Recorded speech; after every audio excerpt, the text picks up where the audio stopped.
मी म्हटलं तुम्हाला की दादा परमिशन देणार की नाही देणार, तर आपल्या दादानं परमिशन दिलेली आहे. शिवराय मंडळी, मुद्द्याची गोष्ट पहिले काय आहे ना, काही पोट्टे काय करते आपली आहे ना, आयडी सर्च मारल्यानंतर आपले पहिले पाहिजे फॉलोअर्स. बाबू मी पोरगिनी फॉलोअर्स जास्त राहणार. असं पण मला ब्लॉग चालू करायला जास्त वेळ नाही झाला. तुम्ही माझी पहिली रील बघू शकता कधीची आहे तर. Sorry blog. बाकीचे इन्फ्लुएन्सर सारखे मी पोटातून घेऊन नाही आलो फॉलोअर. नाही आता म्हटलं तुम्हाला असं वाटत असेल बाकीचे इन्फ्लुएन्सर न पोटातूनच घेऊन आले असेल फॉलोअर. सोडा ते. आपण करू माझ्यावाल्या पथकाची गोष्ट. मला पथक जॉईन करून 1 वर्ष झाला. आम्ही वादनाला गेलो, वादन करून आलो, पण मी माझा ब्लॉग असा प्रॅक्टिसचा कधीच नाही दाखवला. वादक माणसं प्रॅक्टिस करायच्या वक्ती काय काय टोले घेते हे तुम्हाला मी दाखवणार आहे. आणि कंटिन्यू 1 वर्षापासून मी आहे ना आपल्या पंचवटीवर पैदल येत. विषय दोन्ही आहे की मी पैदल जात आहे, विषय आहे नादाचा. आपल्यासारखा नाद करती काय आणि पोचला आपण पंचवटीवर.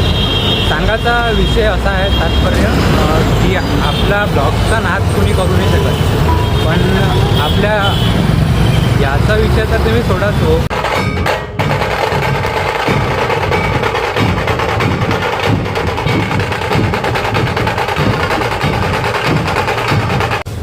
एक विषय तर अजून राहिला सांगायचा.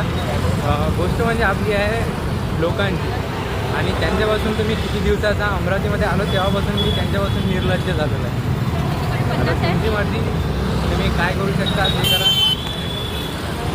माझा ब्लॉग थोडासा कंदिवून आहे जा. पूर्ण ब्लॉग मी तुम्हाला सेकंड ब्लॉगमध्ये दाखवणार. पार्ट 2 पण येत आहे आपल्या याचा, कारण की आपला व्हिडिओ खूपच लंबा होत आहे. पार्ट 2 पाहण्यासाठी तुम्हाला मला फॉलो करावं लागेल. तुमची मर्जी, तुम्ही फॉलो करा नका करू. पार्ट 2 मी तुम्हाला दाखवणार. तर भेटूया नेक्स्ट ब्लॉगमध्ये. जय शिवराय मंडळी.